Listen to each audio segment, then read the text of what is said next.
Something happened in Shanghai that the Western financial press covered in 3 paragraphs and then moved on from as if it were a minor footnote in the daily flow of commodity market news.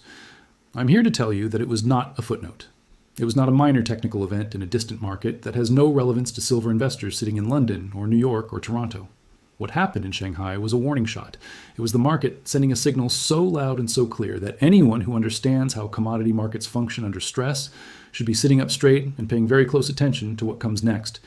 Because what comes next, based on everything the data is showing right now, is not a return to calm and orderly silver trading. What comes next is a repricing event of a magnitude that the Shanghai frenzy was only the opening act of. Let me tell you exactly what happened and why it matters more than almost anyone in the mainstream financial world is telling you. The Shanghai Futures Exchange, the SHFE, is China's primary commodity futures market, and it is the exchange where Chinese industrial users, speculators, financial institutions, and increasingly sovereign-aligned entities trade silver futures. The SHFE silver market has grown dramatically in importance over the past several years as Chinese participation in global commodity markets has expanded and as silver's strategic importance to Chinese industrial policy has become more explicitly recognized at the government level. When the SHFE moves, it is not just a domestic Chinese story, it is a global silver story. Because China consumes more silver than any other nation on earth, and the price signals coming out of Shanghai increasingly set the tone for what happens in London and New York in the hours that follow. What happened in Shanghai was a violent, disorderly, vertigo-inducing price spike, followed by an equally violent crash that happened so fast and with such ferocity that the exchange itself was forced to intervene. We are not talking about a normal market correction, where prices move down in an orderly fashion as sellers outnumber buyers, and price discovery happens the way it is supposed to happen. We are talking about a market that lost the ability to function normally. Bid-ask spreads blew out to levels that made normal trading impossible. Margin calls cascaded through leveraged positions with a speed that left traders unable to respond before their positions were liquidated. The move in both directions happened within a compressed time frame that overwhelmed the risk management systems of participants who thought they understood the volatility profile of this market. The SHFE responded the way exchanges respond when a market stops functioning normally. They raised margin requirements. They imposed position limits. They issued warnings about speculative excess. They deployed the regulatory toolkit that Chinese financial authorities use to signal to market participants that the price action has crossed from legitimate price discovery into territory that the state considers destabilizing. In China, that signal carries weight that it does not carry in Western markets. When Chinese financial regulators tell market participants that speculation has gone too far, participants listen, not because of abstract respect for regulatory authority, but because in China, the consequences of not listening can be severe and swift. And so the frenzy was halted. The speculation was frozen, and silver prices in Shanghai pulled back from their spike to levels that the exchange and the regulators found more comfortable. Now, here's the question that every silver investor outside of China needs to be asking, and almost nobody's asking loudly enough. What caused the frenzy in the first place? Because the frenzy did not come from nowhere. Markets do not spontaneously generate the kind of violent, disorderly price action that forced SHFE intervention without a cause that is real and substantial and rooted in something fundamental rather than purely speculative. The speculative excess that the regulators tamped down was built on top of something, and that something is what matters for understanding what comes next. The underlying driver of the Shanghai silver frenzy was physical scarcity combined with an awakening in the Chinese market to the full implications of the supply deficit story that I have been covering in detail in previous videos. Chinese industrial users, the solar panel manufacturers, the EV producers, the electronics companies, the defense contractors, have been operating under increasing stress as their silver procurement has become more difficult and more expensive. Lead times for physical silver delivery have been extending. Premiums for immediate delivery have been rising. The supply chain managers at these companies have been sending increasingly urgent signals up their corporate chains about the difficulty of securing silver at prices and timelines that their production plans depend on. When that information, that physical silver is genuinely difficult to source at current prices and that the situation is getting worse, not better, leaked into the speculative layer of the SHFE market, it acted like gasoline on a fire that was already burning.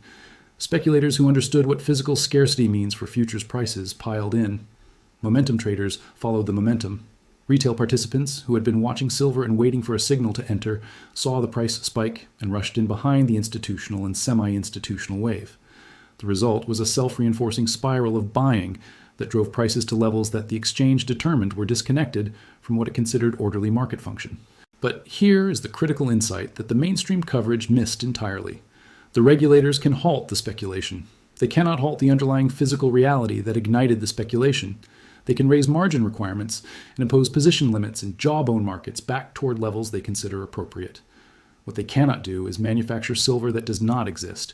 What they cannot do is resolve the supply deficit that is causing Chinese industrial users genuine procurement stress.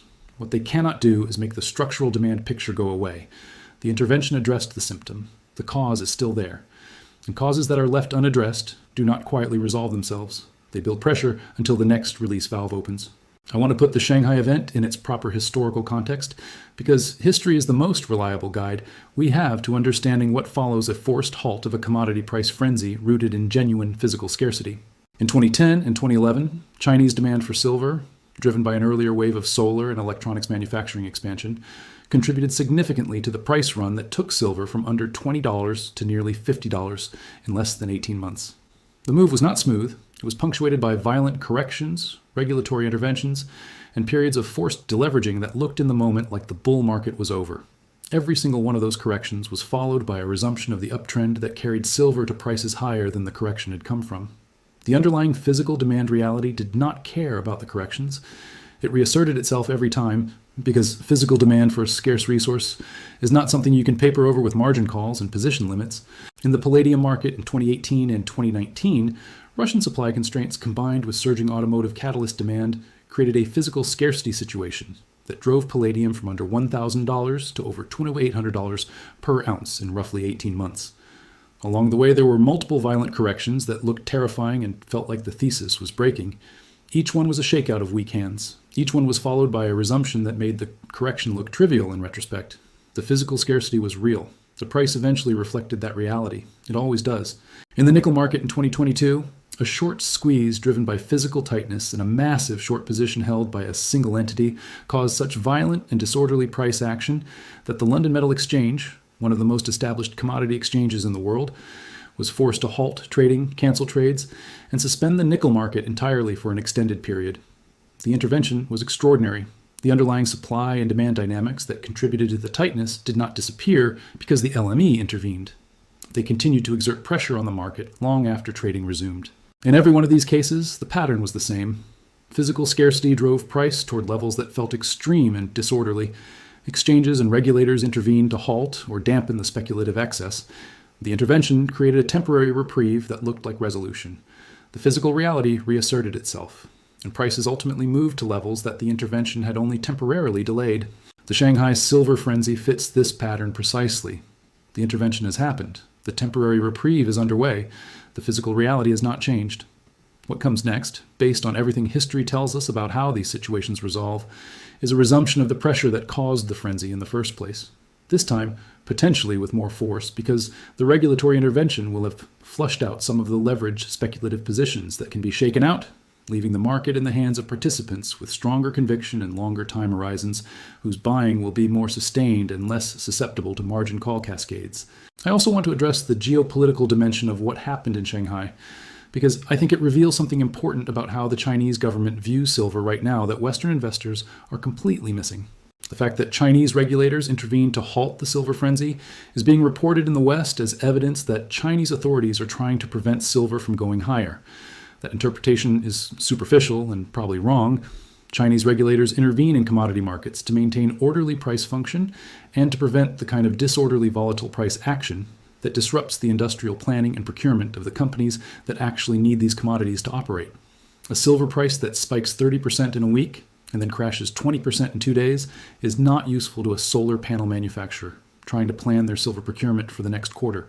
It creates chaos in industrial supply chains. It makes hedging difficult. It introduces uncertainty that disrupts production planning. The Chinese regulatory intervention was not an attempt to keep silver cheap. It was an attempt to keep the market orderly enough that Chinese industrial users can function within it. That distinction matters enormously because it means the Chinese government is not fundamentally opposed to higher silver prices. They are opposed to disorderly silver prices. A silver market that grinds higher in a controlled and orderly fashion, reflecting genuine supply and demand dynamics without the violent speculative overshoots in both directions, is entirely compatible with Chinese regulatory preferences. The intervention tells you that China wants an orderly silver market. It does not tell you that China wants a cheap silver market. Given everything we know about China's silver consumption trajectory and its domestic supply deficit, the idea that China wants silver to stay cheap and plentiful is directly contradicted by the reality of what is happening in their physical market every single day. Now let me talk about what the crash component of this event, the violent downside move that followed the spike, tells us about market structure and what it means for investors outside China. The crash was driven by forced liquidation of leveraged positions. When margin calls hit in a fast-moving market, the selling is not discretionary. It is compulsory.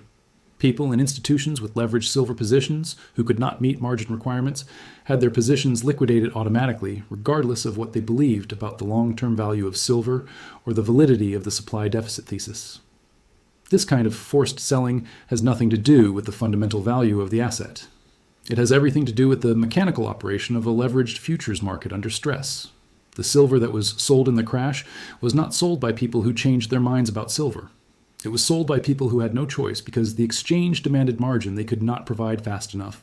This is why physical silver investors sitting outside the leveraged futures market should look at the crash component of the Shanghai event very differently than leveraged futures traders did. For the leveraged trader, the crash was catastrophic. For the physical silver holder, the crash was noise, temporary, mechanical, driven by margin dynamics that have nothing to do with the ounces of silver sitting in allocated storage. If anything, a crash driven by leveraged liquidation that pushes physical silver prices temporarily lower is an accumulation opportunity for investors who understand what the underlying supply and demand reality looks like and who have the financial stability to buy when others are being forced to sell. The greatest silver buying opportunities in history have consistently appeared in the aftermath of leveraged liquidation events. The March 2020 crash in silver, when COVID panic combined with margin call cascades to push silver from $18 to under $12 in days, was the greatest silver buying opportunity of the past decade. The people who bought physical silver in those days when everything felt most terrifying tripled their investment within 5 months. The Shanghai crash, while different in its specific mechanics, is cut from the same cloth.